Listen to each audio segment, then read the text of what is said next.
நம்ம திமுக காரனுக்கும் அதிமுக காரனுக்கும் வித்தியாசம் இருக்கு. அதை மட்டும் இங்க நான் சொல்லி முடிச்சிடுறேன். இதுக்கு மேல பேச விரும்பல. ரெண்டாவது பத்தி ஆரம்பிச்சிருப்பாங்க. நம்ம திமுக காரங்க உடன்பிறப்புகள்லாம் வெவ்வேறு இடத்துல இருக்கிறோம். என்னைக்காவது ஒரு நாள் சந்திப்போம். 30 விழாவில் சந்திச்சிருப்போம். அப்புறம் இன்னைக்கு நிகழ்ச்சியில் 3 நாளுக்கு அப்புறம் சில பேர் சந்திச்சிருப்பீங்க. ஒரு மாசம் கழிச்சு 2 மாசம் கழிச்சு சந்திச்சிருப்பீங்க. என்ன பேசிப்போம்? என்னப்பா நல்லா இருக்கியா? வீட்டுல எல்லாம் நல்லா இருக்காங்களா? பசங்க நல்லா படிக்கிறாங்களா? இன்னைக்கு தலைவர் அறிக்கை பாத்தியா? இன்னைக்கு கூட்டத்துக்கு போறியா?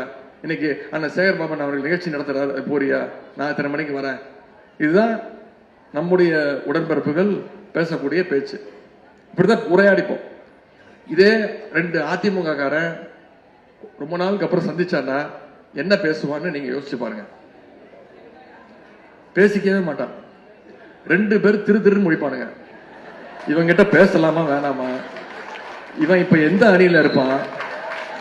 இவன் போன வாரம் வரைக்கும் அந்த அணியில இருந்தா இவன் நம்மளை காலை வாரி விட்டுருவான். அதுக்கு முன்னாடி நாம அவன் காலை வாரி விடணும்.